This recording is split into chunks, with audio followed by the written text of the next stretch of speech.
vão poder ser respondidas por o professor na terça-feira. Porque na hora que vocês enviarem, a gente já não está mais aqui na tertúlia. Obrigada pela compreensão.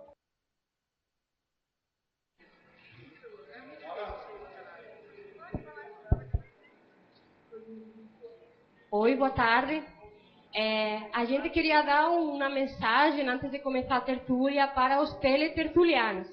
Lembrar que hoje é domingo e que a gente está realizando a tertúlia no auditório da Holoteca, em um local maior para acolher mais pessoas, e a tertúlia é gravada. Então, vocês vão começar a ver esta tertúlia às 16 horas, hora de Brasília. Então, para vocês lembrarem que se vocês enviaram perguntas, comentários pelo e-mail da CAEC, essas perguntas só vão poder ser respondidas por o professor na terça-feira. Porque na hora que vocês enviarem, a gente já não está mais aqui na tertúlia. Obrigada pela compreensão.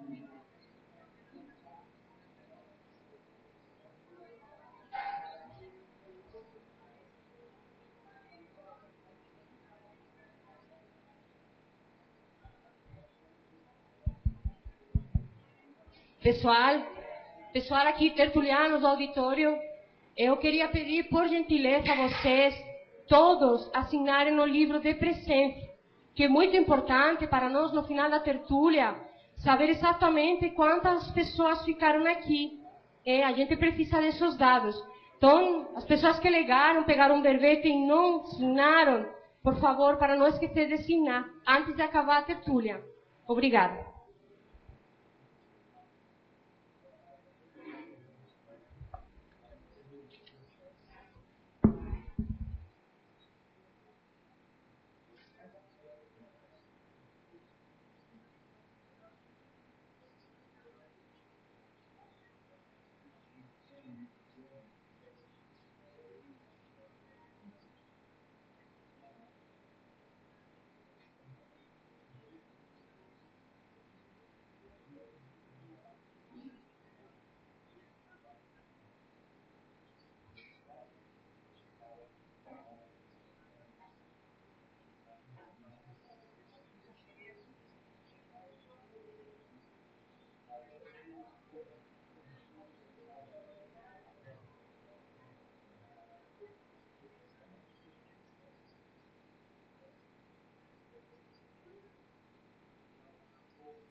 Tertúlia.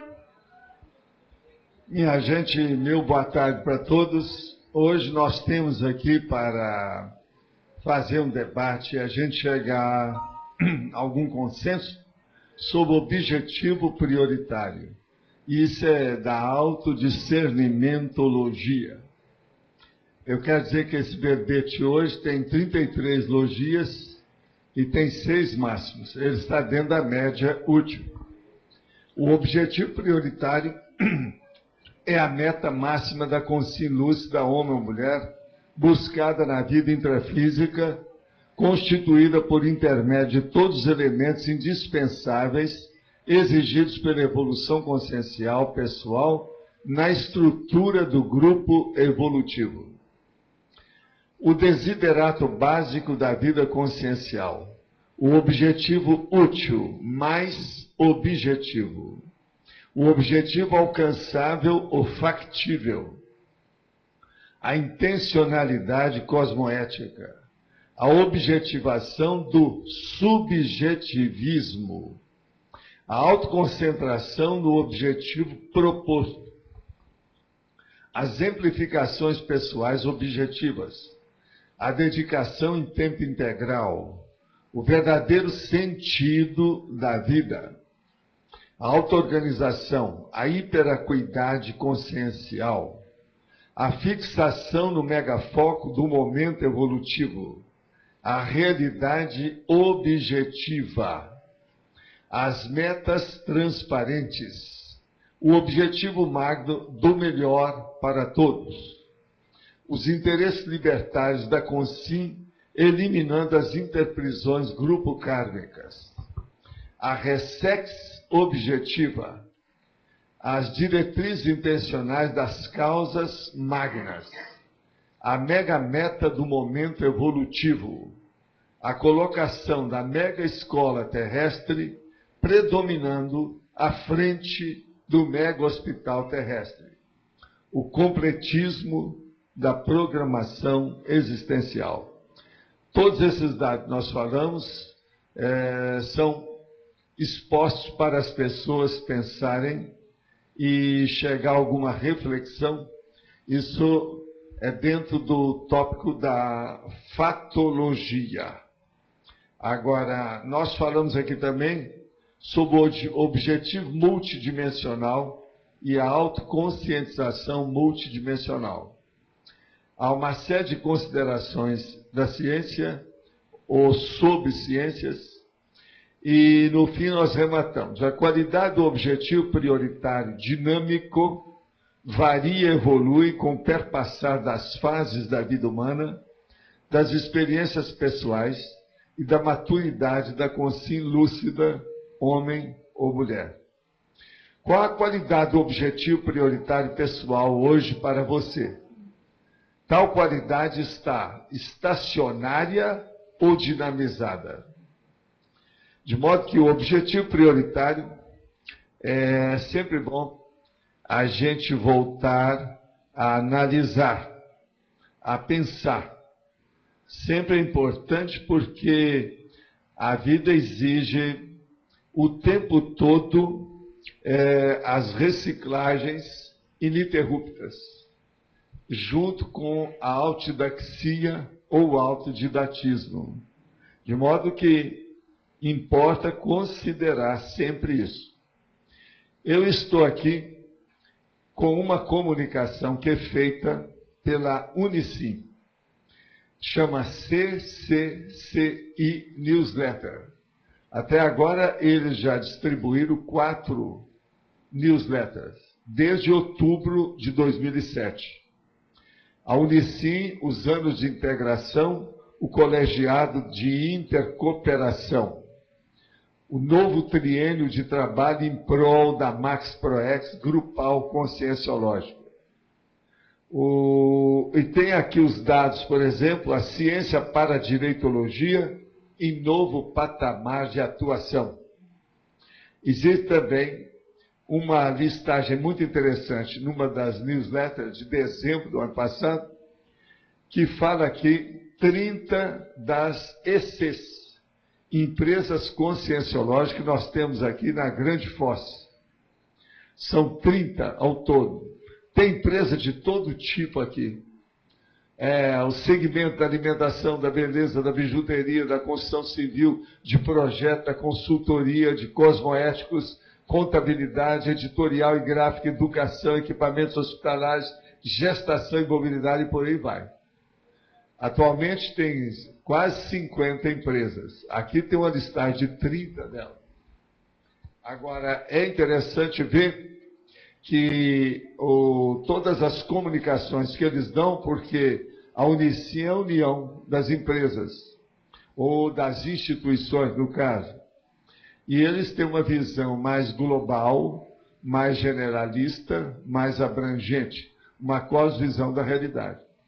E eu queria saber depois se na Holoteca tem essa coleção. Então, Miriam, vou deixar aqui para você, para levar para a Holoteca, tá certo? Vamos fazer a coleção, que essa publicação não tem nas nossas, guardadas lá da Holoteca. Outra coisa, uma outra empresa está acabando de ser formada, e vai ser inaugurada agora, que ela é um centro de beleza. Quer dizer, é uma coisa boa para a turma que está começando a aparecer agora no online. Se quiser, passa pela produção anterior. Então, está aqui os dados. Quem quiser, é só pegar aqui, que eu vou deixar na mesa. Liberte a luz da sua beleza. É um processo de estética.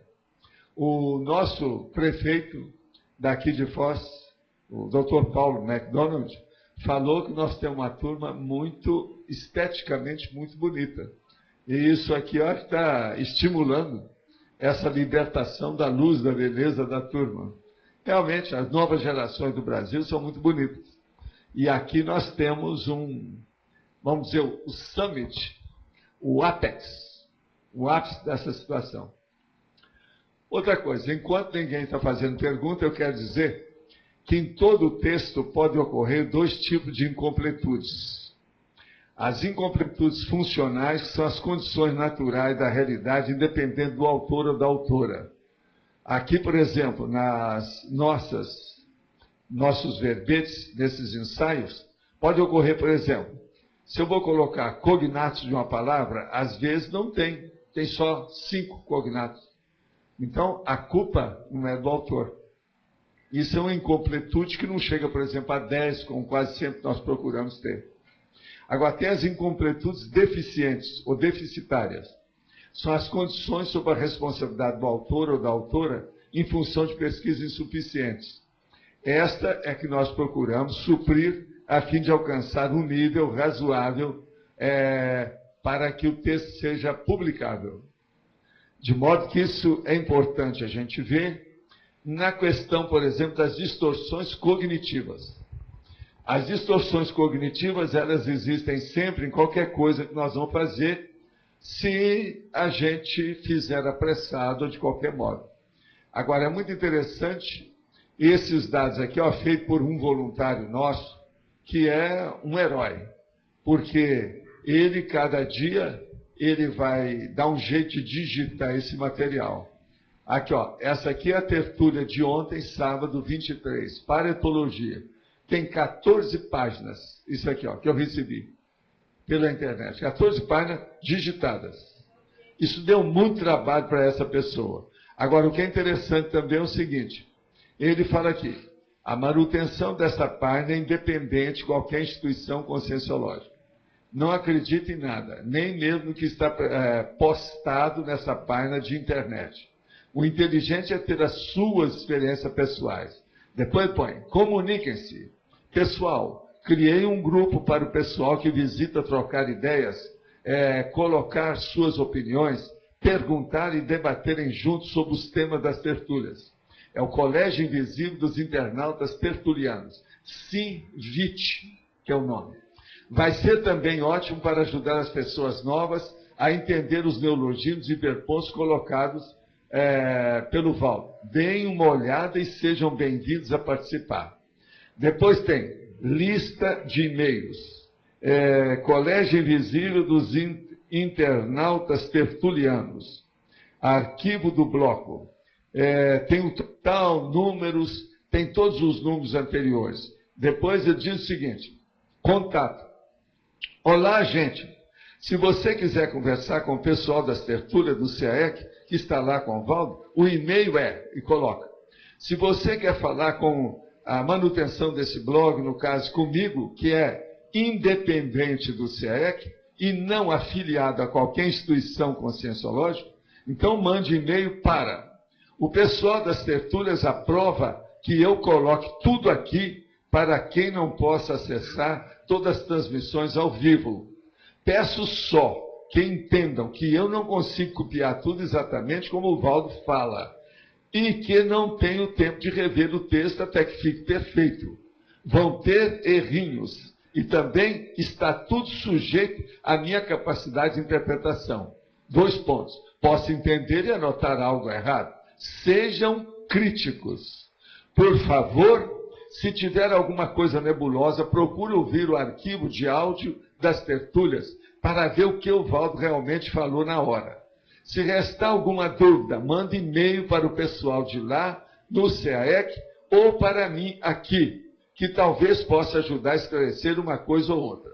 Só entendam que tudo aqui é extraoficial, ok?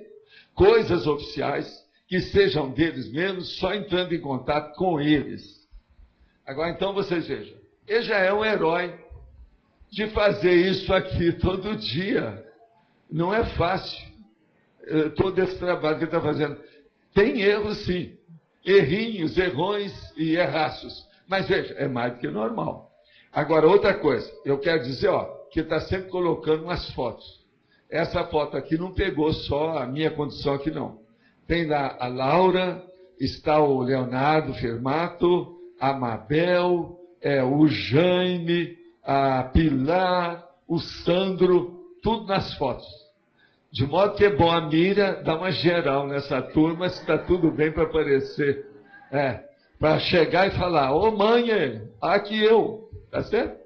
De modo que vocês ficam sabendo. Outra coisa, eu já vou responder desde já, que tem uma pessoa que ficou uma pergunta de ontem, que é o seguinte, poderia explanar sobre vegetarianismo? Sim, nós vamos dar a nossa opinião sobre vegetarianismo. Na década de 60, isso era uma pergunta do momento. Mais tarde, os interesses com a natureba e processos do planeta Gaia caíram muito. De modo que hoje o povo já está mais tranquilo. Havia gente fanática, inclusive, que suicidou devido ao processo de vegetarianismo.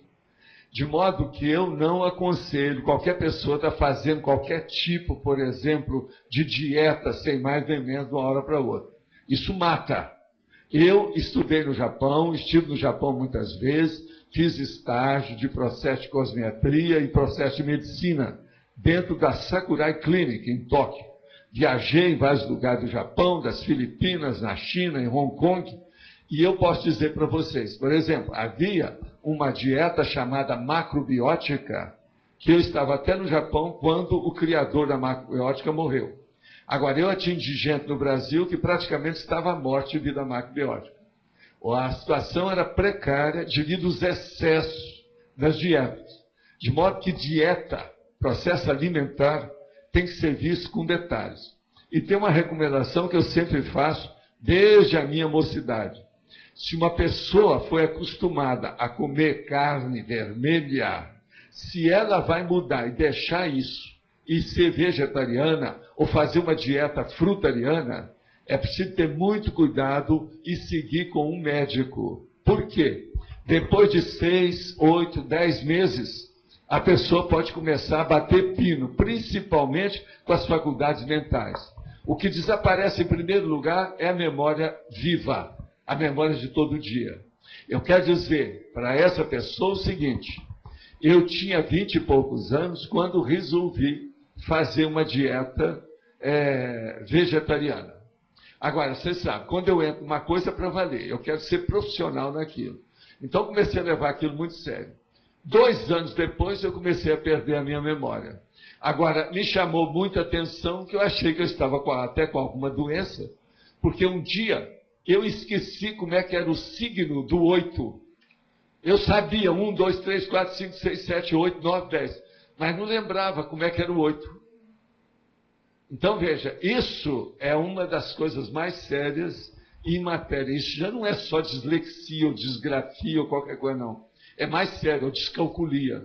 É um processo mesmo mnemônico muito sério. Agora, eu, depois de estudar 1 mês, cheguei à conclusão que era dieta. Então, comecei a comer. 4 anos depois, mais ou menos, entre 3 a 4 anos, eu recuperei a minha memória do jeito que ela é hoje. Mas, durante muito tempo eu tive lapso. Foi até bom para entender o que é a hipomnésia, o lapso mental, esse branco mental, essas condições todas. Mas veja, isso é uma loucura. Eu faço dieta, eu não como quase carne vermelha. É só quando eu saio daqui, que às vezes eu passo também meses aqui sem sair do CAEC. Mas se a gente vai a um restaurante, se tem uma comemoração, se vai a um churrasco, às vezes eu como uma coisa ou outra. Mas a minha dieta hoje é mais baseada na dieta frutariana. Eu uso muito fruta, legumes e verduras. Agora, veja, é preciso de olhar isso tudo, porque é cheio de bichinho essa situação toda, cria outras doenças. Você sai do espeto cai na brasa. De modo que hoje está difícil ver o processo de alimentação. Tudo é bom ver. Agora, eu, desde rapazinho, deixei de comer frituras. Presta atenção. Nunca tomei café. Eu, depois que cheguei aos 50 anos, eu não tomo nada de leite, porque a lactase não é bem absorvida com a pessoa nessa idade. Outra coisa também, na minha idade, então, hoje é bobagem esse negócio de tomar leite. Isso até é ruim, devido ao processo do metabolismo. Uma outra coisa também, fritura, gordura. E outra coisa, eu faço o meu check-up de 6 em 6 meses. E é necessário ver tudo isso, triglicérido, glicídios, ver como é que está a situação toda, devido ao estado geral da pessoa. E hoje é muito bom, porque a pessoa pode ser vista por dentro e examinada todos os órgãos dela rapidinho, que é o que o doutor Pedro faz. Ele é especialista no caso aí. E eu, se pudesse, ia mandar todo mundo passar debaixo daquele processo seu, que ele tem uma prospecção melhor que essa de petróleo. Olha tudo dentro da pessoa. De modo que isso é que é o ideal para a maioria das pessoas. E a dieta, se a pessoa for fazer a dieta, vai mudar? É bom ter um médico, examinar tudo e ir pouco a pouco. Tem que fazer um período de transição nisso. Senão, os efeitos são mediatos, não são imediatos. Eles demoram a aparecer, os efeitos negativos. O after effects, efeitos laterais. De modo que não confie. Você comeu aí diferente, está ótimo, tudo isso. Pensa daqui 1 ano, daqui 2 anos, E outra coisa, a pior coisa que tem é a sua concentração mental quando ela cai. Você está aqui, não está podendo, não está escutando nada, não está entendendo nada que a gente está falando. Outra hora você está aqui, daqui a pouco você está dormindo. Por quê? A cabeça está fraca. Então, pensem nisso. Agora, esse negócio de deixar de comer carne, isso é relativo. Por exemplo, se tem um professor que é itinerante, é bom que ele coma carne para ele ter mais elasticidade, atacadismo, generalismo na sua convívio com os outros. Se ele vai viajar por aí, ele precisa escolher os hotéis que ele vai, a comida que ele vai. Se ele for exclusivo só de vegetariano, rodando por aí, ele vai ter muito trabalho e vai dar muito trabalho para os outros. Eu, por exemplo, eu nunca, nas minhas viagens, eu sempre era omnívoro, onívoro. É o jeito. para dar menos trabalho para os outros e para também você não perder tempo demais com esse processo de comer. Que a gente já perde muito tempo com o processo de comida. De modo que, essa que eu estou dando a opinião básica de um processo que está aí. Eu, por exemplo, eu nunca tive nada que ver com o processo gastrointestinal, até os 70 anos. Aos 70 eu comecei a ter os meus processos genéticos, todo mundo da minha família tem. Quase sempre nós temos um tipo de refluxo. Eu tenho isso hoje. E trabalho com a situação. Então, eu olho demais essa situação toda. E o problema mais sério é o seguinte, lembre-se disso, o peixe morre pela boca. Vamos entender que é sempre bom verificar o que a gente come. E uma coisa também ainda muito séria, não adianta a pessoa querer virar santo de deixar de comer carne porque está matando os bichinhos, os animais, nós sabemos disso. Mas veja, a organização industrial que tem internacional dessa história, daqui um século o povo ainda está comendo carne. Então não vai ser de uma hora para outra que essas coisas vão mudar. O exemplo nosso mais sério é de dar tardes, esclarecer, o que eu estou tentando fazer aqui. Então veja, esse esclarecimento é mais importante que isso. Não adianta nada aquela pessoa que deixa de comer carne e continua xingando os outros, brigando com os outros, subindo pelas paredes, não tendo auto e heterocrítica. Então veja, pensa bem na autocrítica. Às vezes é mais importante do que uma dieta alimentar. Mas a dieta, ela é importante para a sobrevivência do corpo. Eu estou só clareando aí, ó, porque essa é a minha prestação de serviço de hoje aqui no processo. Tá certo? Escuta, vamos em frente. Boa tarde. Por favor. Primeira página, fatologia, 7ª linha. Os interesses libertários da Conchim, eliminando as interprisões grupocármicas. Gostaria que o professor desenvolvesse um pouco. Os interesses libertários da consciência humana, aqui no caso, que elimina os processos da interprisão, estão baseados na cosmoética, na doação. Pessoa, em vez de fazer muita exigência, ela doar, não ela procurar a justiça, mas ela ser mais generosa, que é aquilo que chama do misericordioso, é melhor do que o do exigente. E outra coisa também, perdoar as pessoas e fazer o continuismo desse perdão. Quer dizer, continuar ajudando aquela pessoa que se perdoou, se ela ainda está numa condição carente de necessidade. Isso é o caminho. Com isso, então, o que acontece? Nós vamos começar a entender o problema daquela fase ou do patamar da recomposição. A recomposição dentro da interprisão grupo kármica, que é a limpeza da nossa ficha perante o grupo evolutivo. Agora, para isso, nós temos que ter a libertação de certos conceitos, posicionamentos, condições pessoais. Para isso, tem que haver uma mudança, uma reciclagem, uma viragem da mesa com respeito aos hábitos sadios para criar aquilo que nós chamamos que são as rotinas úteis. Com isso, a pessoa vai melhorar. Por quê? Ela vai ver mais detalhe no relacionamento com ela social. Então, nesse sentido, o autodesenvolvimento da Conchim vai automaticamente ou diretamente ajudar nessa assistência ao grupo karma. Vai. Outra coisa, se você diminui a sua interprisão grupo kármica, você ajuda o grupo inteiro. Não é só você. Devido aos reflexos da sua própria presença, das suas energias, dos seus pensamentos, a pensionização, a sua intenção, tudo melhora. A tendência é melhorar tudo.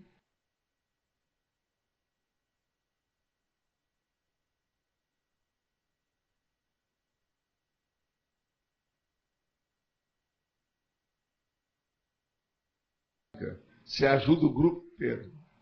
Não é só você. Devido aos reflexos da sua própria presença, das suas energias, dos seus pensamentos, a pensionização, a sua intenção, tudo melhora. A tendência é melhorar tudo. Agora, essa interprisão, a primeira coisa que tem que acontecer é a pessoa não pensar mal dos outros. Ela pensar positivamente. Você pode ver o lado errado das pessoas, das coisas, dos ambientes, das ideias, mas você não precisa de exteriorizar energia negativa contra alguém por causa disso. Se analisa de uma maneira equilibrada, cosmoeticamente. sem precisar de carregar contra as pessoas. Esse aqui é o caminho para sair da interpretação. Esse fator pensênica, a parte mental somática, é que é o caminho então para fazer essa... não adianta a pessoa ir com isso na base da emoção. Por exemplo, o que adiantaria um médico, grande profissional, que vai lá socorrer uma criança que teve, por exemplo, politraumatismo dentro de um umbigo do acidente de carro? Ela chegará e começar a chorar junto da criança. Esse médico não adianta nada. Isso é antiprofissionalismo. Então, uma emoção excessiva, ela, em vez de ajudar, piora tudo. Lágrima, é preciso ter cuidado. Até a lágrima de alegria precisa ser coordenada e equilibrada. Nós não precisamos ser uma estátua de pedra, mas não precisamos ser também bicho, subhumano, proto-reptiliano, entende? Nós podemos seguir com as coisas. Aí está-se a referir ao próprio equilíbrio da pessoa na assistência, não é? A pessoa não se deixar contaminar para conseguir... Assistência tarística, a tarefa do esclarecimento. Entende como é que é? O nível, esse é o caminho. Aí nós vamos chegar lá. Obrigado. Tudo bom. Aline. Aqui na fratologia, a quinta e a sexta linhas, sim, a fixação no megafoco no momento do momento evolutivo. Eu entendo o que é isso, mas eu tenho, por exemplo, uma dificuldade de entender a identificação. Você tem vários momentos desse megafoco. Você vai mudando esse megafoco. Para identificar... Aqui, é igualzinho um spot numa pessoa que está no palco. Ele muda conforme a movimentação daquela figura no palco. O megafoco segue isso, mas ele não muda. Ele está sempre ali. Ele está de olho, ele é factual. Ele mostra o essencial, ele vai direto, igual um raio laser. Mas é um raio laser móvel. Agora, outra coisa, com o passar do tempo, você vai ver que esse megafoco ele vai ficando cada vez mais uniformizado. Há uma coesão e coerência maior nele. Com isso, há um equilíbrio maior de fixação dele. Por quê? Você começa a ficar cada vez mais especializado dentro daqueles pontos que você está trabalhando. Isso fica mais fácil. Logo é visto o processo da periferia, da excrescência, da moldura, da parte periférica da situação.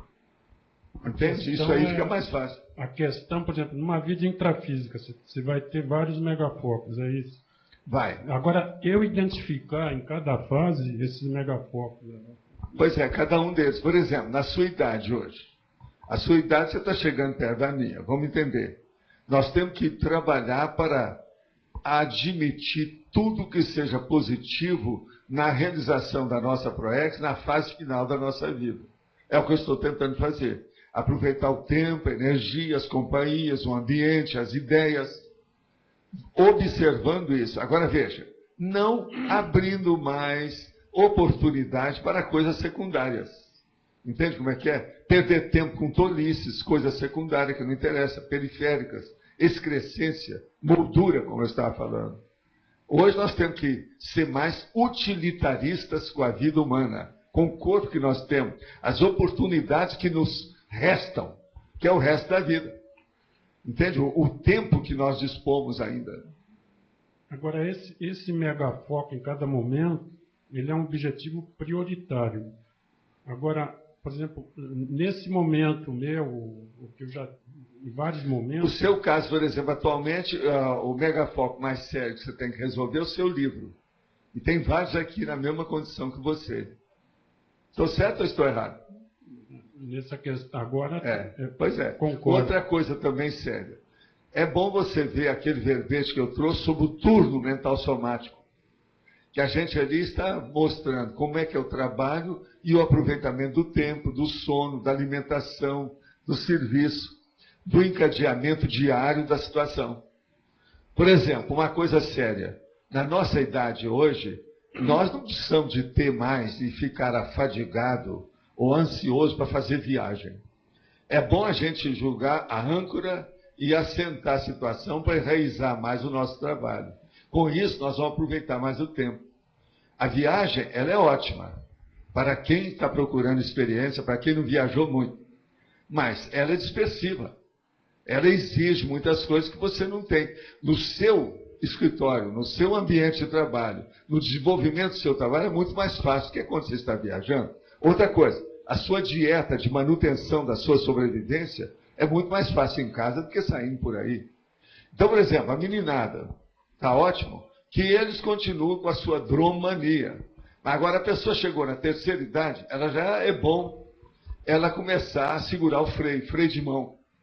Começar a pensar, para que eu vou viajar tanto? Esse é o motivo. Quando eu vim para cá, já chegando quase aos 70 anos, eu falei assim, agora já viajei muito, já visitei muita gente. Aqueles que quiserem, vêm me visitar, porque, tchau, não vou viajar mais não. E outra coisa, eu não posso sair daqui, depois que vem mais de 500 pessoas para cá, para trabalhar comigo, eu saí, é um desaforo, é uma afronta que eu vou fazer para esse povo que vem para cá. Eles vêm para cá e eu vou embora? Como é que fica o trabalho? Olha a disparidade disso. Então, veja, esse é um trabalho. Você também.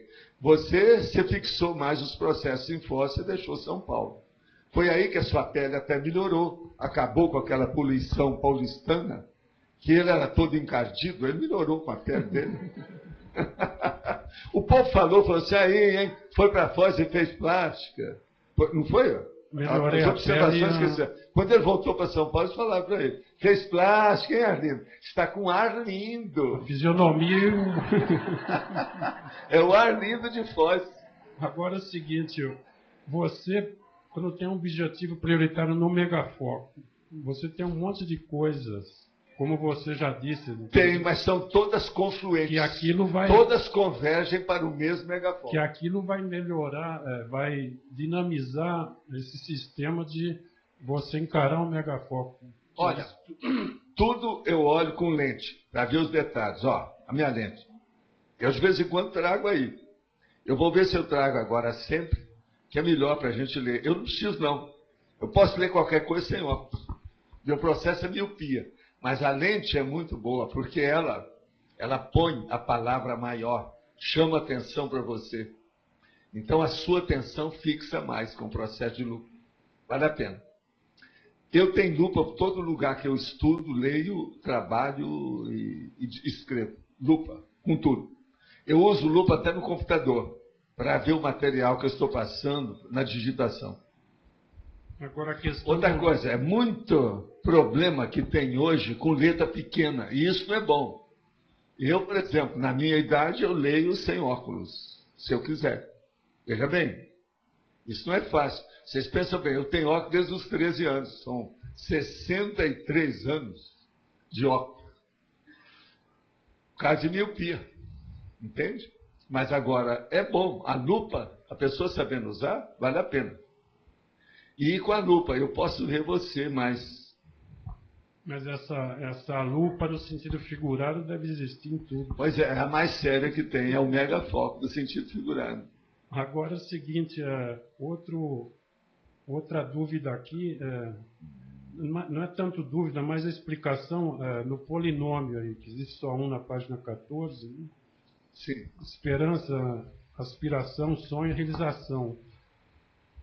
Ele aí está no... O que você acha? Não, está correto, mas ele tem uma conotação aqui de, por exemplo, aspiração, sonho, ele existe, mas... Aqui, não tá esperança é uma coisa, aspiração é outra. Não é, a rigor não é a mesma coisa. Agora, sonho é outra coisa. A realização é que culmina tudo, que é o que interessa. Objetivo prioritário é a realização. Mas aí seria, porque aqui, em termos mental somático... Por exemplo, esperança. A pessoa só tem esperança. Ela não fez nada. É uma teoricona. Não resolve nada. Ela tem aspiração. Então ela começa a se mexer a partir disso. Ela quer ver se chega lá. Aquilo, por enquanto, é um sonho. Ela quer materializar esse sonho. Ela começa a trabalhar. Ela arregaça as mangas. Ela vai suar sangue. É o jeito. Mas aqui... No nosso caso aqui... No nosso caso aqui é a realização. Você já não pode ter muito mais só esperança, que é bobagem. O polinômio é isso que eu ia falar. Esperança é um processo praticamente infantil. O polinômio está correto, nada contra. Agora, no nosso caso, se botar esperança, aspiração, não, ele não é sonho, só para você. Principalmente esses aqui, três. Ele foi feito para as crianças todas. É feito em geral, né? Olha lá, ó. Não, onde é que está? Aqui não tem. Não tem a listagem aqui das faixas etárias. Isso aqui é para todas as faixas. É para todas as... Esperança, por exemplo, é um processo geral, romântico. Né? Mas no nosso caso aqui, isso aqui já... O que entraria é realização, porque pois é. Esperança, inspiração e sonho fica muito... Você está entendendo bem a situação. Mais correto. Ó, gente, vocês podem apertar mais o Ardino, que ele está entendendo o que ele deve fazer. Ele está preparado para ser apertado. Tá certo? Natália, vamos em frente. Professor, na fatologia, na sexta linha, sim, o objetivo magno do melhor para todos. Sexta e sétima linha. Eu gostaria de saber como melhorar meu entendimento de que é o melhor para todos. O melhor para todos é o seguinte, por exemplo, examine o que você faz. Isso que você faz só diz respeito a você? Ou ao gato lá da sua casa, ao cachorro lá da sua casa? Ou diz respeito para todo mundo com quem você convive? Por exemplo, olha o que você quer. Eu não vou perguntar o que você faz, mas pense. Qual é o seu objetivo? Você está empenhado em fazer o quê? Você desenvolve qual empreendimento atualmente? Veja se esse empreendimento diz respeito só a Natália, ou se já pega o Brasil, Argentina, Foz, Buenos Aires, ou qualquer coisa nesse sentido. Como é que é? Outra coisa, o seu objetivo já sai pela internet? Observa, eu estou tentando fazer o melhor para todos. Nós aqui temos online, estamos vendo se construímos aí um tertuliário. Estamos atendendo vocês, por exemplo, nesse domingo tem mais gente, a gente traz para cá. A gente desce, né? Sai de lá, vem para cá. Olha, é um objetivo melhor para todos. Mas uma coisa se a EC e as instituições conscienciocêntricas, a razão social, o objetivo, a meta, o escopo dessas associações, todas visam objetivo melhor para todos. Mas uma coisa é essa intenção. Eu tenho essa intenção em tudo o que hago. E faça a parte prática. O que acha? Claro, mas como é que eu posso avaliar meu entendimento sobre isso? Porque eu vejo o resultado dos seus esforços. Quais são os frutos do seu esforço? Por exemplo, o ano 2007, o que você fez? Quais foram os frutos? Sua ficha evolutiva melhorou o saldo? É isso. Agora, esse saldo foi só visando você ou você pensou nos outros? Não, pensei nos outros. Pois é esse que é o caminho. E outra Entende? coisa, É a mega fraternidade. Outra coisa, também na fatologia, sim, na oitava linha, qual é a diferença da ADCONS e ExtraCons? Aqui, ADCONS é aquela que você tem que colocar que ainda não colocou. Você está colocando, você vai somar.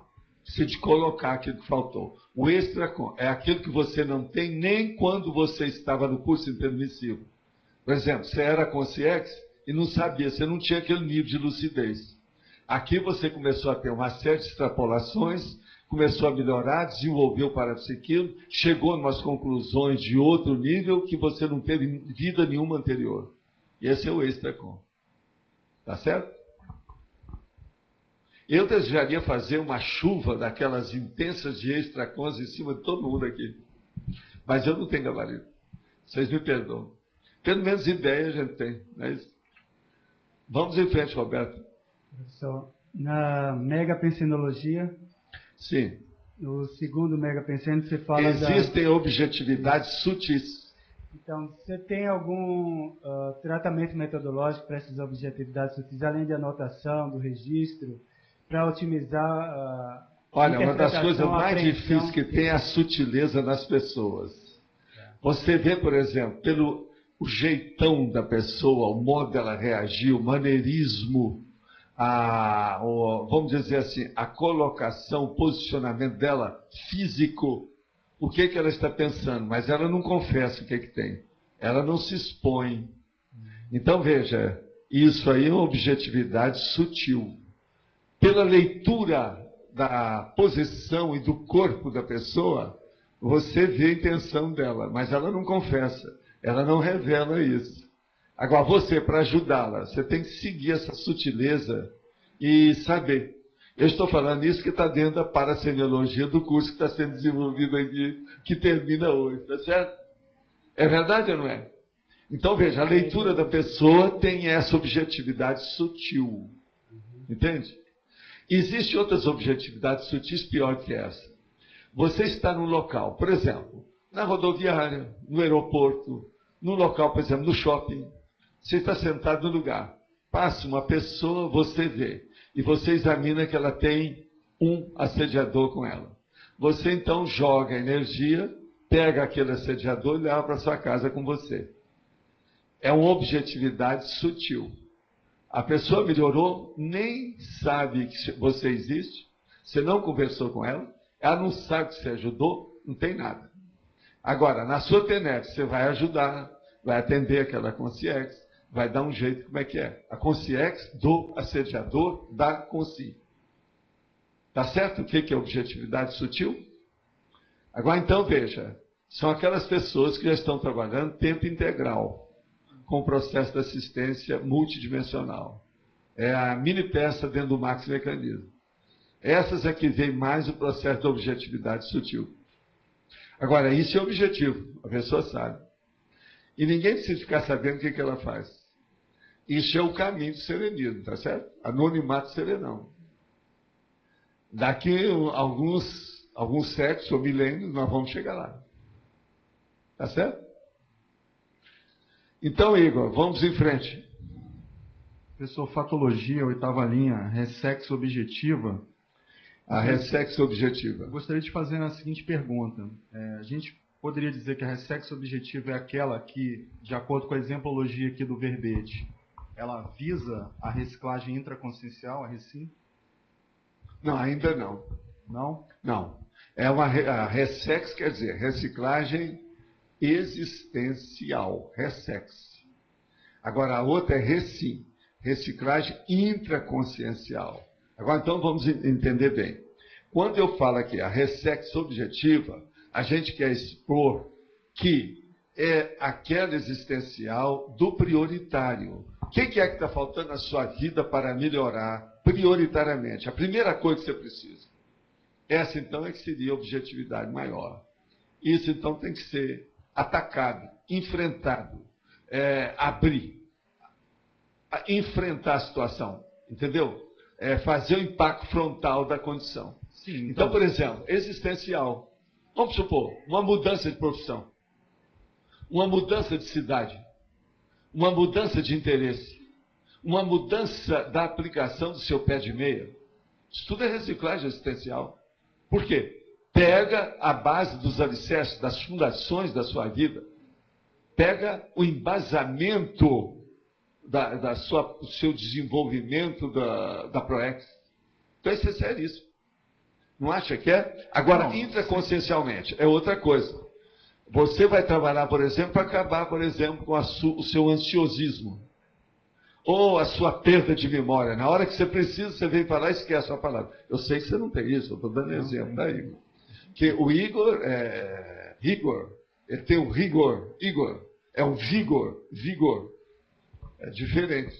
Mas eu estou dando um exemplo. Então, é um processo intraconsciencial. É dentro do maxi-mecanismo da pessoa, lá dentro, a estrutura dela, a articulação dela interna, intra-articulação, como nós chamamos. Eu entendo bem a diferença entre uma coisa e outra. A questão que eu quis colocar é, quanto mais prioritária a ressex, você não pode ajustar ela para ela mexer na questão intraconsciencial também prioritária? Não, ela vai ser inevitável, mas o que eu quero dizer aqui não é isso. Quer dizer que o primeiro passo que você tem que dar é na existencial. Depois é que você vai para dentro. Entendeu? Processo, antes de mais nada, é outdoor. Depois é indoors. Perfeito. Primeiro é a parte centrípeta. Depois é que é a centrífuga. Nós ainda não temos capacidade de doar quando você começa. Tem primeiro que aperfeiçoar, burilar intimamente, para depois você caminhar. E exteriorizar todas as suas possibilidades, os seus talentos, os seus potenciais. Esse é o caminho. Tem lógica? Tem lógica. Agora, veja, a hora que eu falo objetivo é muito importante. Que as pessoas vão ver que a pessoa mudou. Olha, Arlindo, o que eu estava falando? A hora que ele chega em São Paulo, depois de passar uma boa temporada em Foz, aí, Arlindo, fez cirurgia plástica, melhorou, tal. O que é isso? Reciclagem existencial.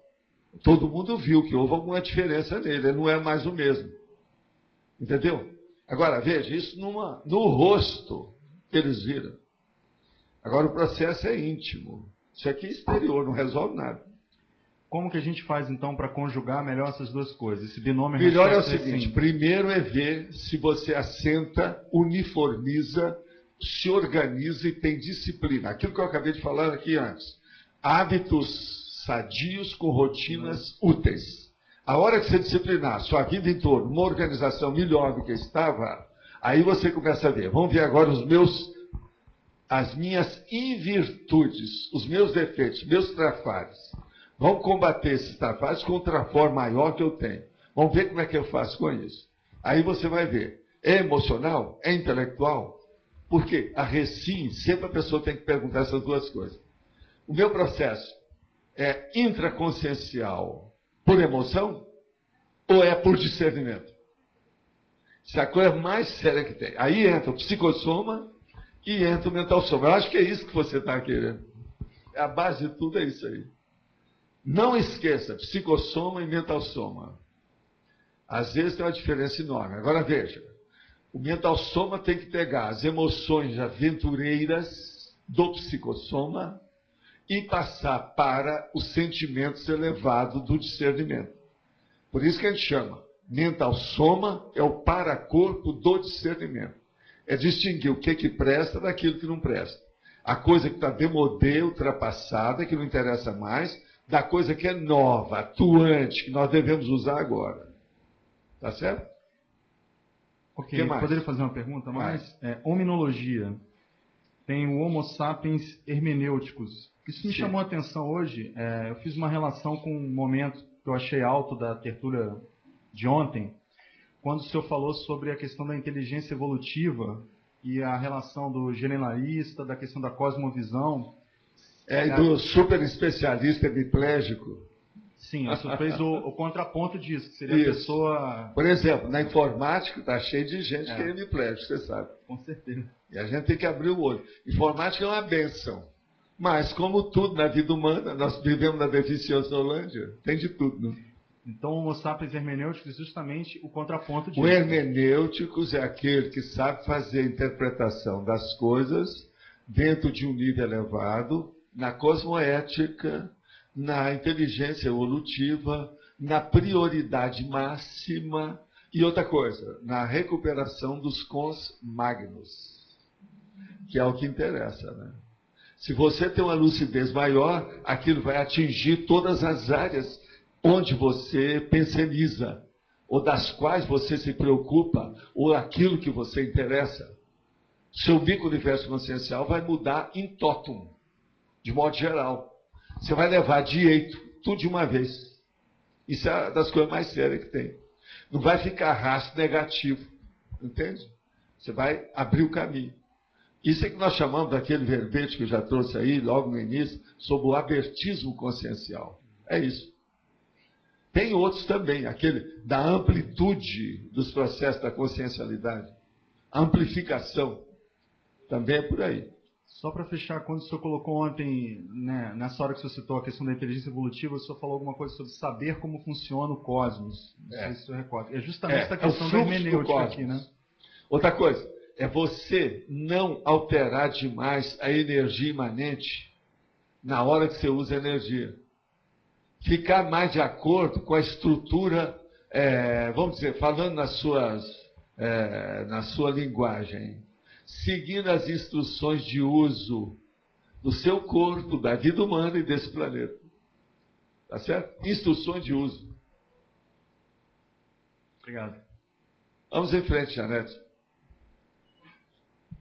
Professor Valdo, aqui na patologia... Espera só um pouquinho, me deram aqui um dado. A partir desse momento, para perguntas nas tertúlias e comentários sobre a tertúlia, tertulias@caec.org. Para assuntos mais específicos, sugestões, etc. Eu não sei o que está escrito aqui.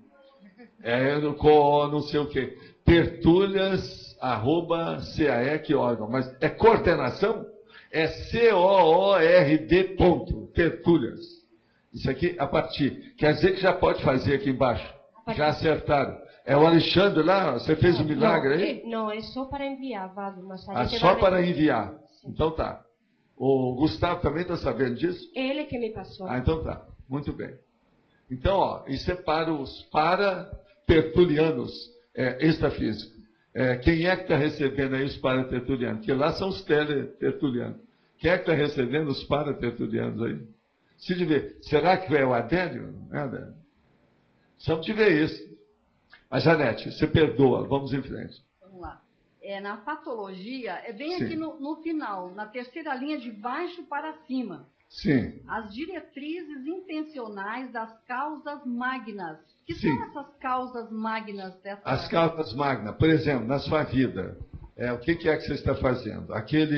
Aquela IC que você trabalha, o seu resultado lá dentro como voluntária, seu processo de registro do seu trabalho para deixar o serviço feito para chegar na Mega GESCOM. São as diretrizes intencionais para chegar nessas causas, são as causas magnas. A causa magna da sua família, por exemplo, você já tem tudo mais ou menos encaminhado, que o povo todo já está grandinho e já senhor do seu próprio nariz. Você já está livre dessa. Isso é uma grande coisa. Você já não pode estar falando muito mais em maternidade. Entende? A situação já mudou. Se você chegar na bimaternidade, que é a da avó, ou da bisavó, isso é outra coisa. Não espero que aconteça isso, não. Mas o problema é esse. Você entendeu aí? Mas, por exemplo, você é da parapedagogia, é ou não é? Sou. Então, veja, uma das causas magnas sua é justamente aprofundar a parapedagogia. Então, a educação, o educandário, o magistério, o preceptor, a preceptoria. Vocês mesmos começaram a estudar mais agora a preceptoria, não é isso? Sim. Isso aí é sério. Eu estou aprofundando mais a questão da ressexologia, escrevendo. Pois então, é o que eu falei, os seus registros, suas anotações, para chegar na Mega GESCOM. Mega GESCOM, traduzindo isso tudo aí, quer dizer, a sua obra-prima escrita, publicada. É o que a gente está esperando. Tem gente rindo atrás de você porque já publicou um livro. Mas fala com ela, cadê o seu segundo livro? Ela está rindo demais aí atrás. Aperta ela, pisa no pé. Diz que quem ri por último ri melhor, não sei se isso é um fato. Lógico, a situação é essa. Obrigada. Mas então, Rose, vai em frente. o segundo, tá? E o meu tá indo para o espanhol agora. Ah, é? Então tá bom. Vou para Buenos Aires lançar lá. Vamos adelante. Valeu. Paulo, eu queria que você fizesse uma relação entre o objetivo prioritário e aquele princípio da prioridade compulsória. Olha, o processo é o seguinte, o princípio da prioridade assim, compulsória, aquela que é imposta à pessoa, por exemplo, você vem aqui, você tem que ter um corpo para você se manifestar. Está dentro do princípio da prioridade compulsória.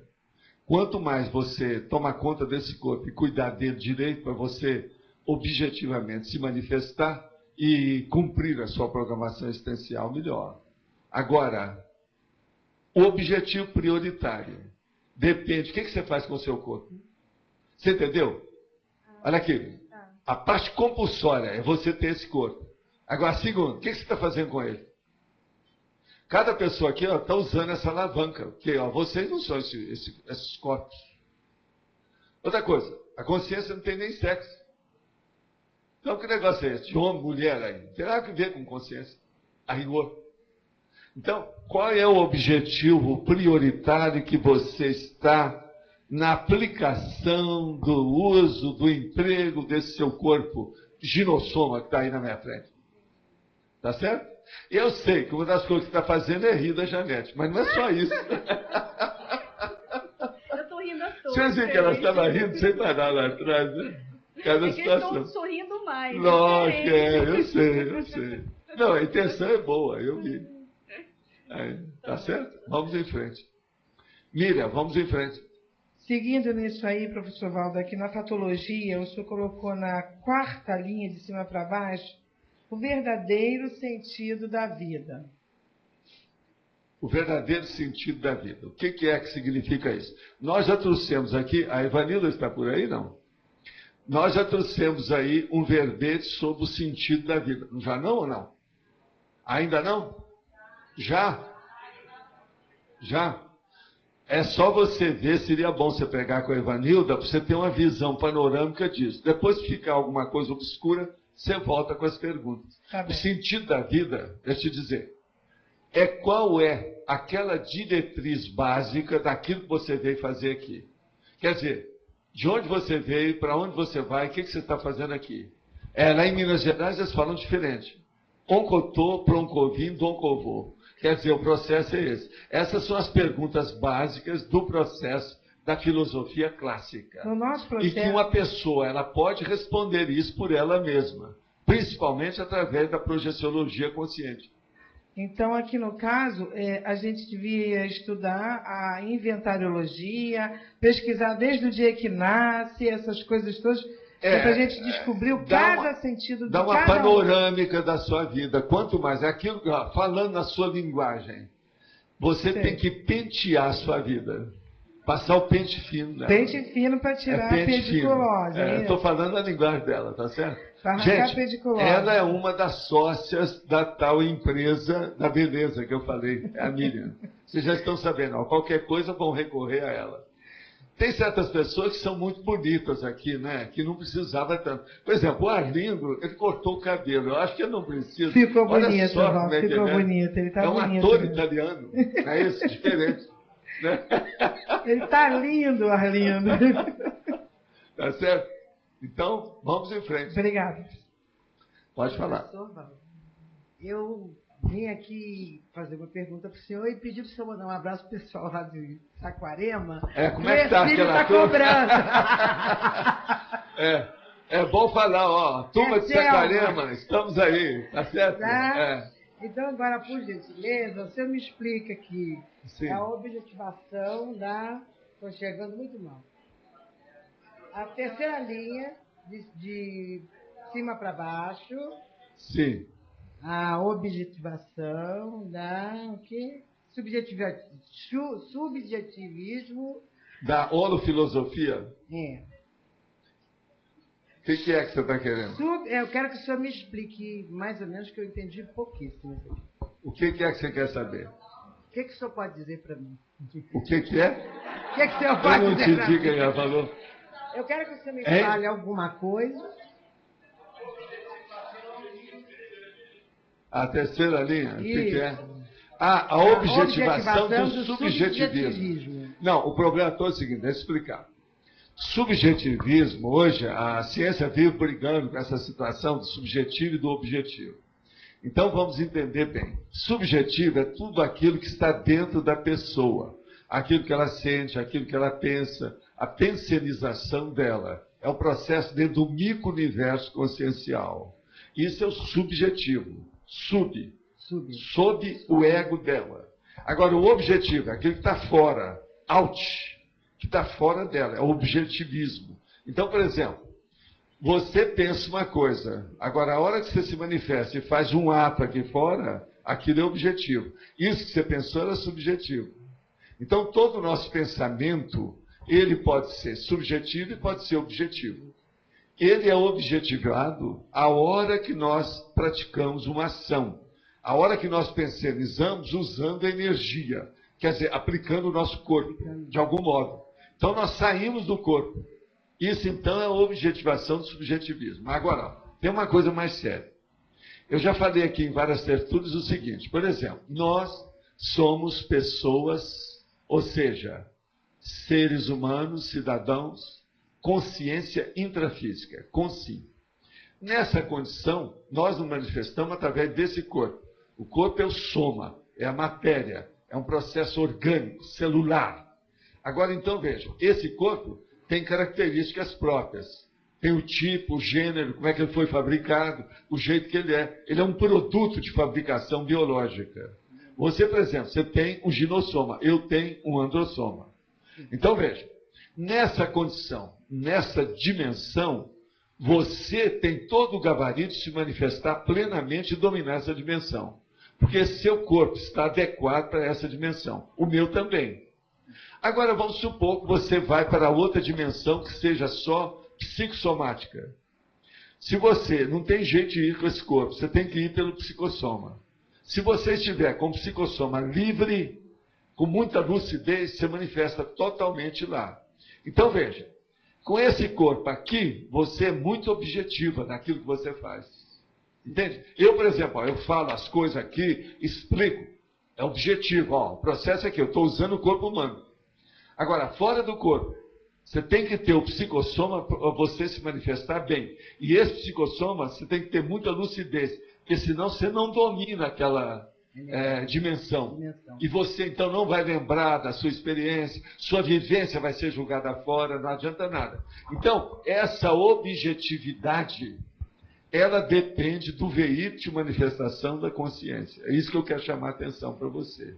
Entende? Nós temos que usar o veículo de acordo com a dimensão. Não adianta forçar a barra. Vamos supor, uma pessoa, ela dessoma.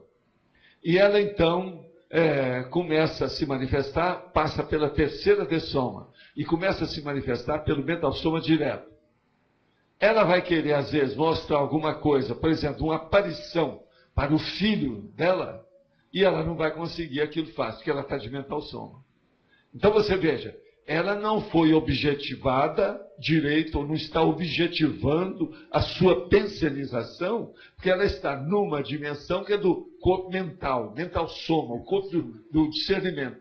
E ela precisava de aparecer pelo corpo da emoção, dos desejos, que é o psicossoma. E ela, às vezes, não consegue. Então, veja, consciência tem problema com isso, consciência tem problema com isso. A subjetividade e a objetividade, então, elas são relativas, mas também são absolutas.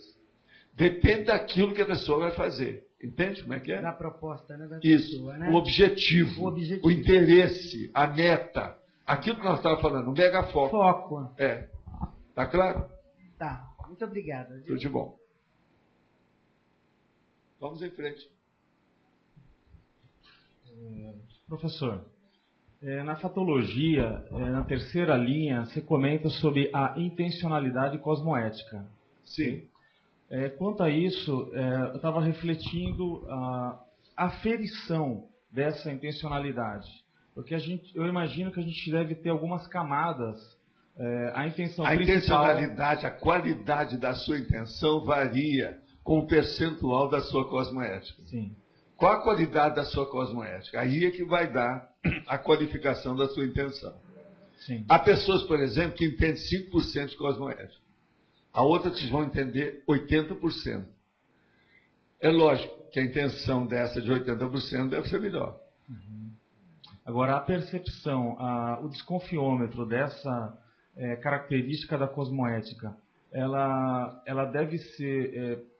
naquela direção do melhor para todos? É o melhor para todos, que é o processo da base também, o princípio da cosmoética. E outra coisa, que aconteça o melhor para todos é o primeiro. Mas tem outra coisa. Entre dois males, é melhor ficar com o menor. Você entende? Tem isso tudo, tem uma série de condições aí. Uma outra coisa também, a pessoa não se desesperar. Isso também passa. Uhum. Então, a série de condições da cosmoética aí no caso. Agora, a primeira coisa que eu acho importante é considerar qual é o código pessoal de cosmoética da pessoa. É o CPC, como eu chamo. Código Pessoal de Cosmoética. Cada pessoa tem esse código. Sim. Somente conosco aqui na CCCI, a Cognópolis, todo mundo sabe disso. Então, é muito importante pensar quais são as cláusulas do seu código pessoal. Olha a qualificação dessas cláusulas. Elas são bem universalistas? Ou elas ainda têm muita conotação egóica? Isso é importante pensar. Agora, a interpretação e a evolução desse código pessoal, a gente pode tirar como partido do código grupal de cosmoética também? Também. Você pode fazer o cotejo, o paralelismo, ver como é que funciona. Uma coisa muito séria para você ver no grupo é a média. A média é que vai dar o consenso. Não é unanimidade, não. Eu estou falando consenso. Consenso é temporário. Uma unanimidade, às vezes, é preciso pôr um pé atrás, outro na frente, para examinar o que quer dizer isso. Agora, consenso. Pode ser um consenso para o momento evolutivo. Esse, então, é mais inteligente. É aí que a gente tem que levar em consideração. Agora, no grupo, você vai ver isso. Uma outra coisa séria, viu, Chavaloff? É muito importante pensar nisso. São os graus do seu grupo. Você está em que camada do seu grupo? A camada superior, a mediana ou medíocre, ou a inferior, a básica? Aonde você está? Isso aí é importante para ver. Não, eu dentro dessa minha condição mediana, eu estou bem, eu estou com a média. Aí vai o Antônio vai examinar lá no IBGE, dá 51%. Então, classificou você dentro do processo que está ali. Se nós fizermos uma comparação, cotejo, confronto dessas condições, em silêncio, estudando a coisa com profundidade, você sempre vai chegar a alguma conclusão interessante. Para isso é bom ver a conscienciometria lá. É o João Aurélio, a Flávia, e ver os processos depois de outras áreas, né? Até um certo ponto tem que usar aí esse curso que está sendo dado da parasemiologia. Você tem que lembrar o seguinte, essa parasemiologia tem uma alta anamnese, alta avaliação, alta parasemiologia. Que não precisa de ninguém, é só a pessoa. Agora, sempre é bom ouvir o amparador, ouvir os amigos, ouvir o professor, ouvir o colega, entende? Ouvir a partner quer dizer a sócia evolutiva da dupla, a parceira. Sempre é importante. Agora, a vivência e a exposição do código pessoal de cosmoética nesse código grupal é que, de alguma maneira, impulsiona o processo evolutivo. Impulsiona. E outra coisa, as pessoas vão ver. Aí já entra outras características da sua personalidade. Você é uma pessoa normovertida, é introvertida ou é extrovertida? Uma outra coisa, você é uma pessoa taxpsíquica, bradipsíquica ou normopsíquica? Como é que você raciocina? Uma outra coisa, você é uma pessoa que é mais da liderança ou é mais de ser liderado? Você é uma pessoa que precisa mais do empurrão, quer dizer, do ferrão no boi, ou você trabalha por si? Então, esse é o processo da criatividade. Você vai examinar também a criatividade. Você tem uma criatividade espontânea ou você precisa de trabalhar sob pressão? É preciso o povo, por exemplo, estar cobrando de você para você fazer as coisas? Ou você espontaneamente faz e mostra o que você fez? Sim. Aí, ó, vem o problema mais sério, um dos problemas mais sérios do processo da cosmoética e do Código Pessoal de Cosmoética, que é a verbação. Entendi. Verbaciologia. Eu estou dando uma panorâmica para você. Nós percorremos várias áreas, tá certo? Agora, tem mais, hein? Isso aí é para começar. Conscienciologia é o estudo da consciência. Consciência não é coisa fácil. É o assunto mais importante para se estudar nessa vida. E também é a coisa mais complexa que nós temos, somos nós mesmos. Mas vale a pena. Eu acho fascinante estudar as pessoas. Obrigado. Professor, aqui na enumerologia, poderia falar um pouquinho sobre esse objetivo terapêutico? Aonde é que está isso aí? Na página 3. Enumerologia? Isso. O objetivo terapêutico. O que é que você pretende, por exemplo, curar? Qual é o objetivo de cura que você tem? Você quer fazer uma remissão de quê? Isso é a terapia. Você está fazendo o quê na sua vida? Para curar o quê? Os objetivos eles variam. Olha esse aí, ó. O objetivo autoevolutivo, o objetivo interassistencial, o objetivo cosmoético, o objetivo libertário, o objetivo pré-determinado, o objetivo é inafastável. Tem uns que não tem jeito de a gente fugir. Relacionado à própria consciência. A própria consciência, a sua vida, os seus interesses e o momento evolutivo, agora, no dia de hoje. Como é que é isso? Qual é o seu objetivo terapêutico? Você pretende curar o quê? O Arlindo está aí atrás de você. Ele está pretendendo curar alguma coisa do que ele pensa. Tem uns pensamentos dele que ele está fazendo força para curar. E olha, ele é do Trim Parada Dura. Está trabalhando seriamente. Tá jóia, ok? então, muito obrigada. Valdo, aqui na antagonismo. Eu entendi, tudo bem. Agora, a fixopensanidade, uma questão aí, a dúvida é o seguinte: você vai ter uma fixopensanidade no megafoco, tudo bem. Mas dentro desse megafoco, você tem várias fixopensanidades que não. Mas tem uma coisa séria. Que junta tudo. Tem uma na coisa verdade, séria. não é uma fixopensanidade total. Mas ela é muito séria. Pelo seguinte, você não acha que uma pessoa que vem a essa dimensão, ele tem que ter uma fixação intrafísica? Tem.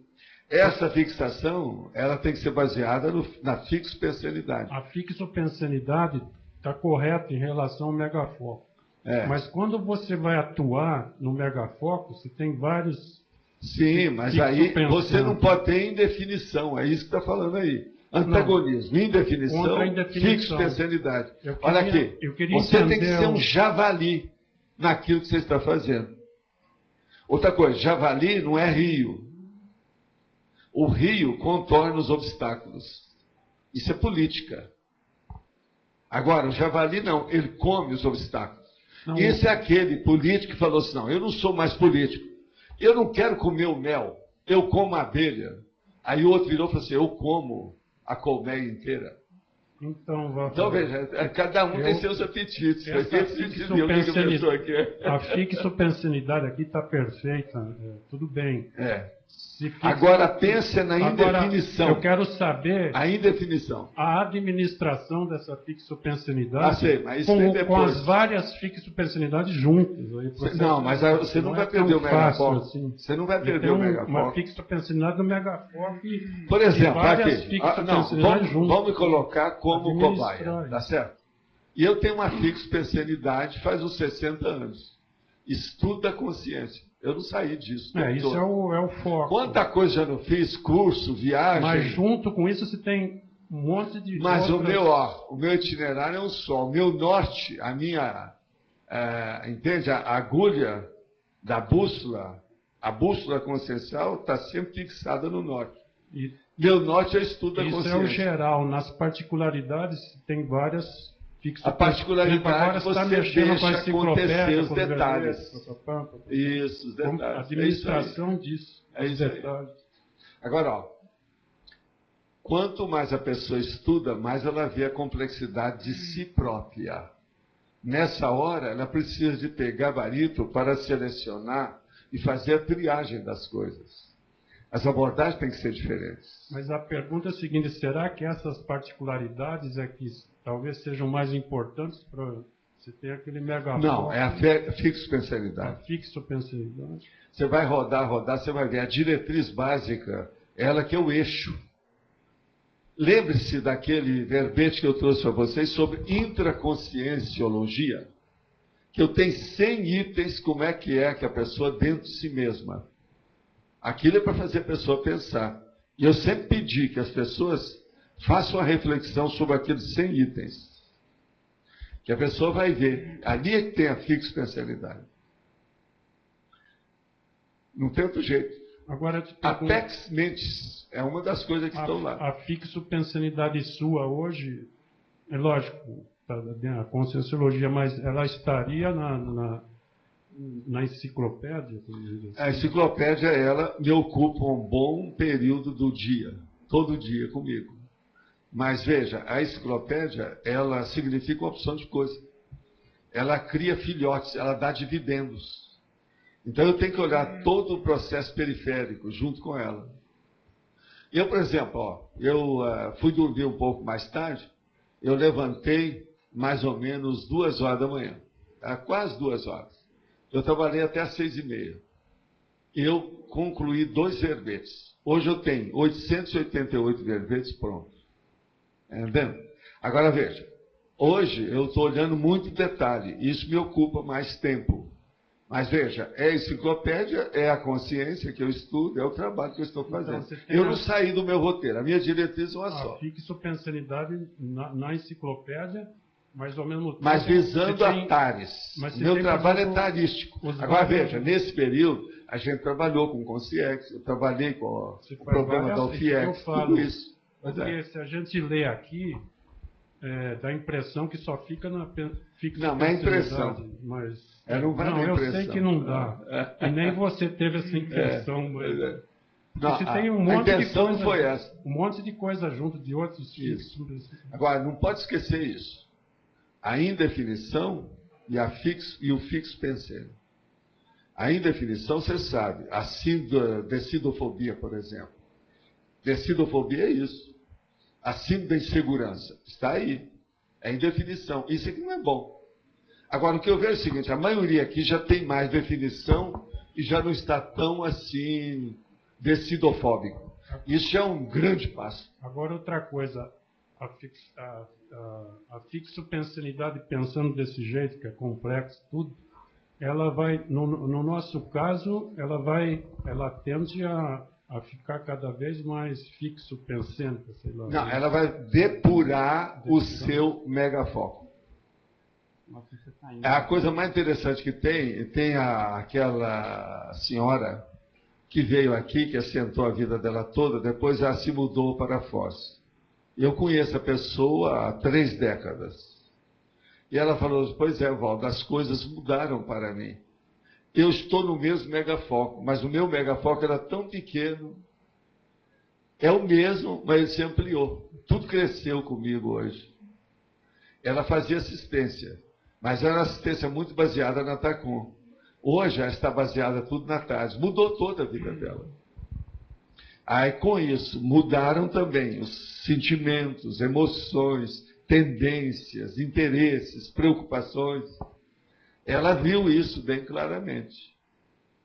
Então, você veja, o megafoco não mudou, ele se ampliou, houve um aperfeiçoamento, ela burilou os interesses evolutivos dela. Essa pessoa, inclusive, ela tinha ficado viúva, ela fez agora, arranjou uma dupla. Deixou de ser viúva. É outra vida. E eu virei para ela e falei assim, você tem uma nova Seriex, uma nova vida humana. Dentro da Seriex é um novo patamar. E é mesmo. Tendo o megafoco, o ideal é aperfeiçoar todos os mecanismos de confluência para ele. Confluência. É isso aí. Tá certo.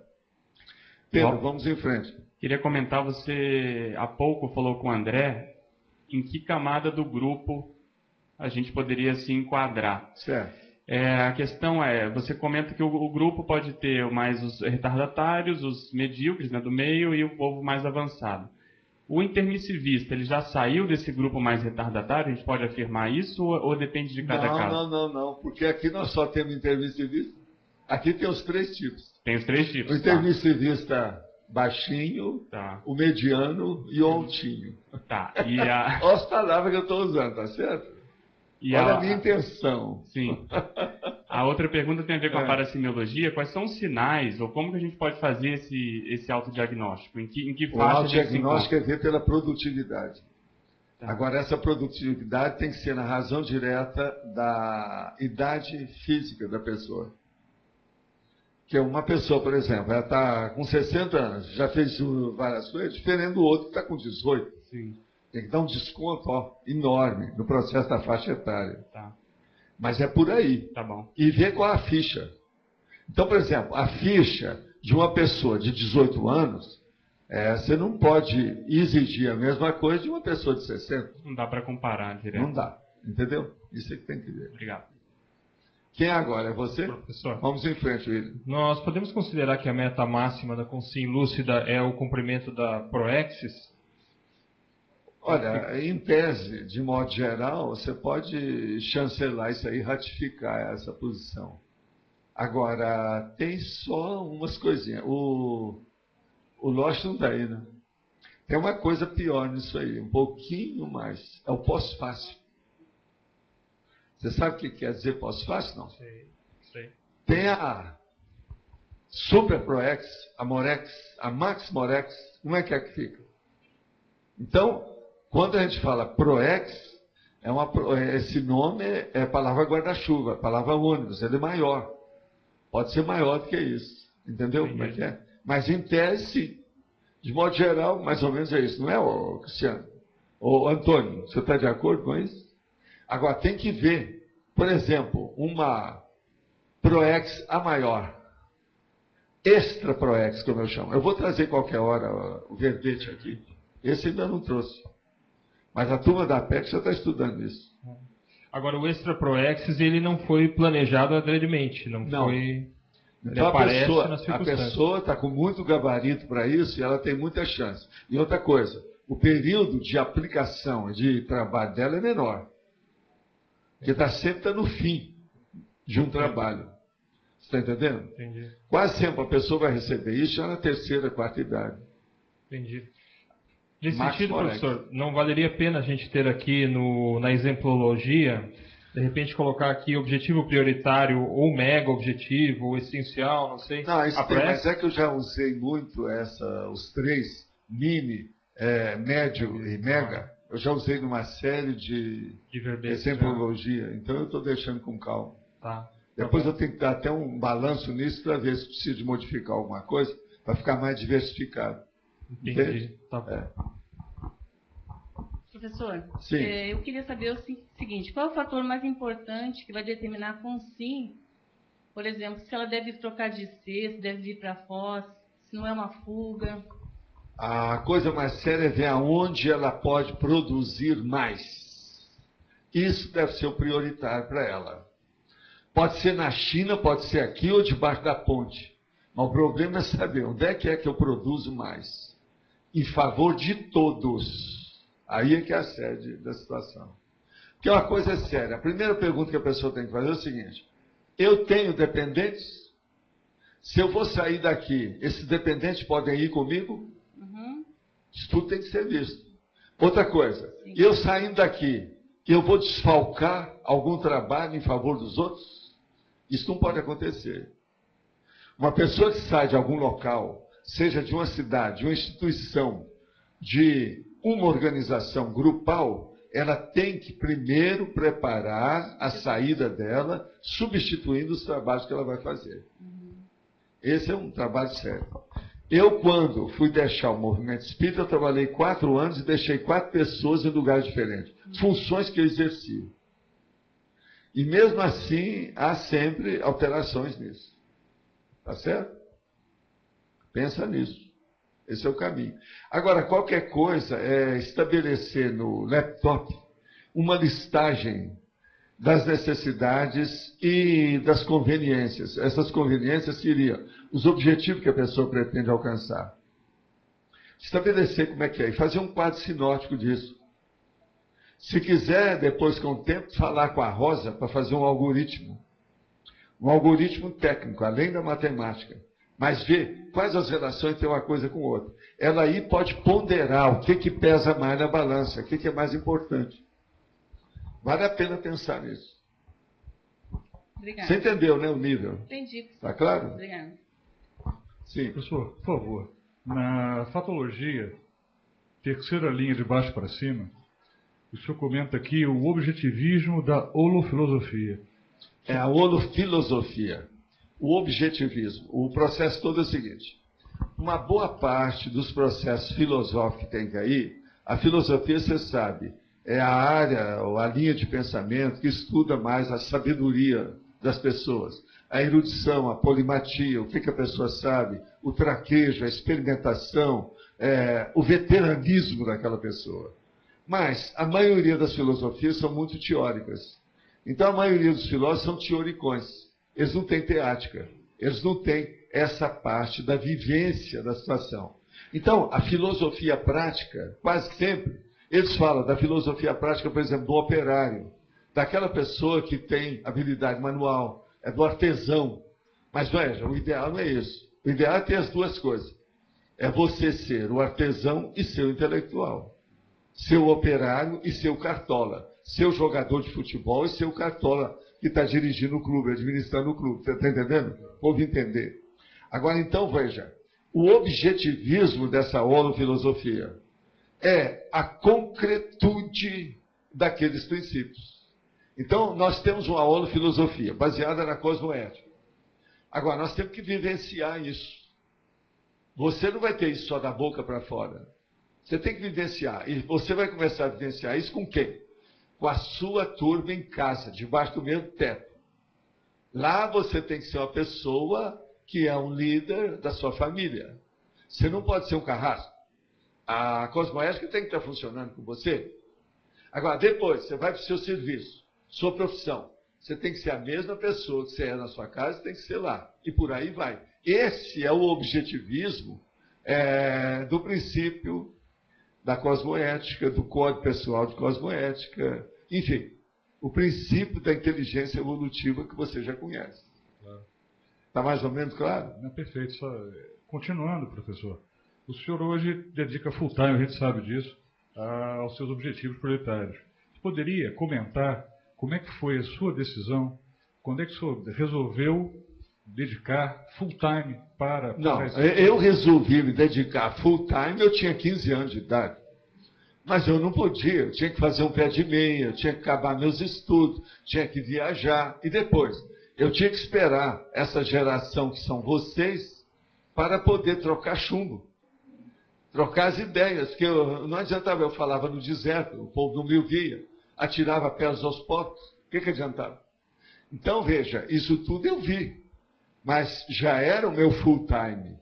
Agora, hoje não, eu tenho aquilo que eu trouxe para vocês, que é lá o turno mental somático. Ali você vai ver como é a minha situação e o que eu faço. Agora, o que eu vejo é o seguinte, esse período todo, eu me sinto bem com isso. Eu faço o que eu gosto. Eu recomendo todo mundo fazer o que gosta. É o jeito. Recentemente veio uma pessoa aqui a Foz e estava falando para mim sobre a vida, um milhão de coisas, e a situação. Você sabe, do jeito que eu atendo, praticamente todo dia eu atendo gente aí. Agora, essa pessoa queria até saber se devia de vir para Foz ou não, e mostrou todo o gabarito dela com a ficha pessoal dela. Eu virei para ela e falei assim, não adianta, você está forçando muito a barra. Você já reclamou disso, tinha 6 coisas que a pessoa reclamou, 6 coisas que ela reclamou. Eu falei assim, a gente deve fazer aquilo que a gente gosta. Vai lá, continua com a sua vidinha, vê o que você faz, fica na sua interiorose, como eu falei com ele. Agora, vai estudar a condição. A hora que você vê que aquilo é aquilo que você quer, realmente, você não vai só combater aquilo, não vai ficar, vamos dizer, chateado, sentir que o negócio é enfadonho, ficar aborrecido com o processo. A gente tem que fazer aquilo que a gente gosta. Você sabe que eu tenho um princípio para isso que eu falo faz uns 50 anos. É aquela pessoa que está há 12 anos, ela exerce um trabalho que ela não gosta. Então, quando ela chega para falar comigo, eu falo assim, que tal você passar um ano passando fome, com necessidade e mudando sua vida? Qualquer coisa vai para debaixo do viaduto, muda a sua vida e pega um outro caminho que você vai fazer uma coisa que você gosta. Nós temos que fazer aquilo que nós gostamos. Por quê? A vida já é difícil. Ninguém consegue atingir aquilo que quer. A gente consegue atingir aquilo que a gente conseguiu, que foi possível, que a vida permitiu. Agora, se nós ficarmos com uma coisa que é contra a nossa vontade, aí nós estamos entregando o ouro para os bandidos. Você entendeu, né, o nível disso? Então, essa conotação nossa com o trabalho, a nossa com interesse, nossa com objetivo, ela é muito séria, ela é básica, ela é fundamental. E nós devemos fazer sempre aquilo que nós gostamos. Quando você faz isso, você melhora o seu holopensene, você ajuda as pessoas em torno, você vai ter mais congregação ou filiação ao processo grupal. Tudo melhora. A gente não deve fazer as coisas aborrecido, cronicamente, o tempo todo. Isso é loucura. Está claro? Uma outra coisa séria é a gente dizer o seguinte, ninguém veio a esse planeta e a essa dimensão para sofrer. Esse negócio de dor e sofrimento, isso é técnica que as religiões usam para manipular os fiéis. Esse negócio de dor e sofrimento é besteira. Se você conhece a situação, até a dor física você é capaz de superar. Uma pessoa, através da energia, ela supera a dor física. Tem uma opção de coisa nesse sentido. Então, isso tudo é muito relativo. Esse é processo que a gente tem que pensar, porque é problema primário, boboca. Vamos pensar bem com calma, através do mental soma, que é o corpo do discernimento. Mas, Natália, é você? Vamos em frente. Professor, na numerologia, sim, eu gostaria de entender qual que é a sequência ou a lógica do colocar esses diferentes objetivos. Olha, aqui a gente começou por alguma coisa que é para melhorar, que é a cura, e acabou com uma coisa que é compulsória, é inevitável, inafastável, inevitável. É isso. Então, colocamos uma série de objetivos para a pessoa pensar. E antes desse inafastável, nós colocamos o pré-determinado. Isso foi a vida que você escolheu. Tinha que nascer no Brasil, ir para a Argentina, voltar, vir para Foz, e está recebendo aqui todas essas observações nossas da Laura e de todos nós. É isso. Está claro? Mas então, vamos em frente. Professor, aqui em neologia, as duas expressões compostas, objetivo prioritário elementar e objetivo prioritário superior. Sim. O elementar é base para o superior? Pode dar um exemplo dos dois? Aqui, é só você olhar. Olha na outra página. Você está aí com o verbete? Olha na outra página. Exemplologia que eu dou. O que é? Objetivo prioritário elementar é a execução da autorreciclagem existencial, que é a RESEX. Aí depois, objetivo prioritário superior é a execução da autorreciclagem intraconsciencial, que é RECI. Eu estou dando um exemplo básico desse assunto. Sempre que você for olhar a neologia, veja a exemplologia, que uma coisa tem relação com a outra. A exemplologia vem sempre depois da neologia para exemplificar isso. É exemplo. Agora, lá em cima, eu coloco aí no início, na neologia, é para mostrar a neologística, ou a neologia nossa, dentro do processo do autodiscernimentologia. Está claro? Tudo bem, obrigada. Tá. Professor, então, olha, existe também o objetivo prioritário de grupo. Sim. Certo? Num contraponto, o de grupo e o pessoal da consciência, como funciona isso? Você tem que se adaptar ao de grupo. Que a maioria aqui tem Max Pro X. Vocês estão se adaptando. Eu me adaptei ao de vocês, vocês adaptaram ao meu. Até um certo ponto é isso. Cada conscienciologia, tá certo? É isso mesmo, Roberto? Ô Jarbas, tá certo? A base é essa. Então, há uma adaptação recíproca. Há uma mutualidade de reações, tá certo? Para haver um entrosamento maior. Por exemplo, no Extra Proexis vai aparecer um trabalho para a pessoa que vai passar a ser a prioridade dela. Vai, mas às vezes a Extra Proexis diz respeito a grupo Carvalidade. Entendendo? Vamos pegar aqui. A enciclopédia hoje, eu não sei se ela é um Extra Proexis. A enciclopédia, ela é coletiva. Eu vou colocar um monte de verbete de vocês lá dentro. Ela não é só minha. E ela é um Extra Proexis ou ela já era... Não é bem, porque isso aí eu já tinha ideia de fazer aos 15 anos. Né? Já é antigo. O negócio é antigo. Entendi. E eu não sei se eu estou atrasado. Eu vou ver depois que eu dessomar. Tá certo? Tá certo. Mas então... Professor, ali na definição, o senhor colocou que o objetivo prioritário ele é constituído por intermédio de elementos indispensáveis exigidos pela evolução dentro do grupo. Que elementos indispensáveis são esses? Por exemplo, quais são os seus potenciais? Qual é o seu perfil como pessoa? Você está dando tudo que você tem em matéria de evolução dentro do grupo evolutivo que você trabalha como voluntária? É isso. O seu objetivo prioritário está sendo atendido, objetivando o grupo? É isso. A base é essa. Eu acho que a maioria aqui está começando a se entrosar. Que isso tem que fazer uma acomodação das camadas. É igual as placas tectônicas e o terremoto. As vidas são muito díspares, são diferentes. Então aquilo tem que se adaptar pouco a pouco, se ajustar. É o que está acontecendo aqui. Agora, depois de alguns anos, as coisas estão melhores. Aí o João Aurélio pode falar na Unicim aí, ó, que eu li aí o newsletter deles. A Unicim hoje, depois de vários anos, é muito diferente do início. Já se tem uma visão de conjunto, de grupo, muito maior.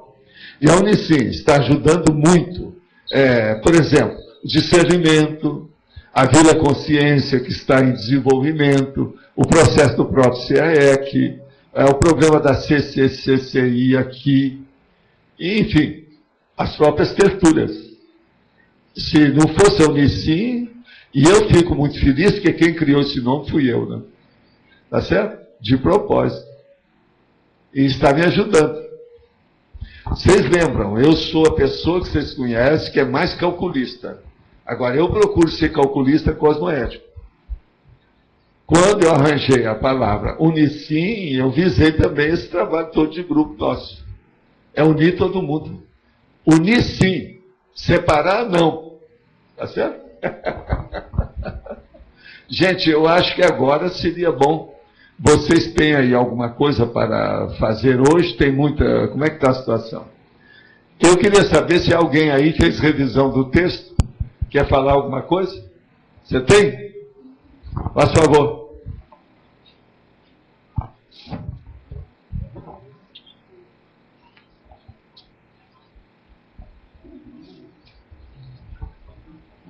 Só um pouquinho que... Valdo, aqui na segunda página, na priorologia, sim, na primeira linha, sob a ótica da cosmovisiologia, a enciclopédia da conscienciologia tem uma vírgula. Essa vírgula acho que não procede aqui. Ou ela pode ser retirada, ou ela pode ser passada para o final. Da conscienciologia não precisa. Já tirei a vírgula lá no original, é essa? Isso. É aqui, ó. A enciclopédia da conscienciologia oferece. Que aí você não pode separar o sujeito. Eu sei. Isso aí nós já tiramos. Já tiramos. Obrigado, viu? Agora, gente, eu queria saber de vocês o seguinte. Eu queria trazer para o próximo domingo, se vocês toparem, o tema 5 ciclos. É esquisito a gente falar isso, mas é número mesmo. É 5 ciclos. O verbete é esse, 5 ciclos. Vocês estão de acordo? Eu não vou falar quais são, tá certo? É só no dia. O que vocês acham? Está de acordo, Antônio? 5 ciclos, tá certo? Olha, eu quero dizer para vocês que hoje nós temos aqui 149 pessoas. E nós vamos fazer aqui hoje a eleição.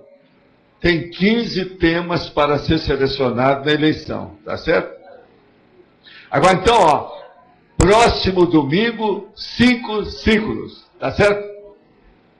Bom, boa tarde. Nós queremos divulgar aqui rapidamente, principalmente para os teletertulianos, as perguntas e comentários sobre a tertúlia. Nós temos agora um novo e-mail, tertulias@caec.org.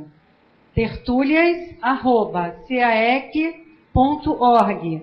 Para assuntos específicos, sugestões, etc., para coordenação. O e-mail é coord, né? coord.tertulias@caec.org. coord.tertulias@caec.org. Algumas pessoas perguntaram sobre as doações. Sim, doações podem ser feitas para a conta específica do tertuliário. Nós não vamos passar o número da conta. Vocês entrem em contato direto com o financeiro do CAEC no seguinte e-mail. Só um minutinho.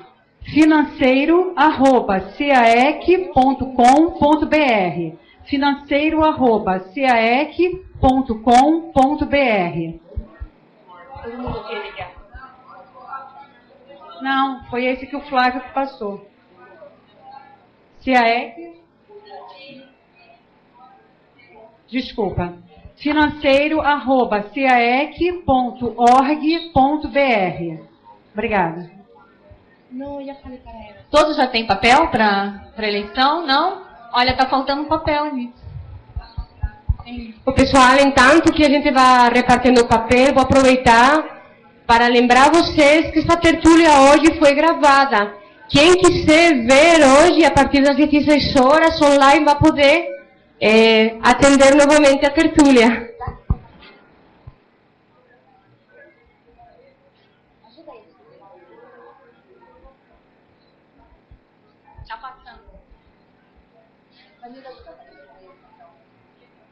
Vamos lá então, gente. Verbetes novos. Corte da realidade. Interação, análise, síntese. Para inalienabilidade. Prevalência. Referência. Verbetes antigos. Ambílevo. Diferença semântica.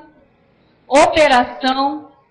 Peça única, prerrogativa, primo-ponente, relatividade, soma, taxologia da segurança, usabilidade.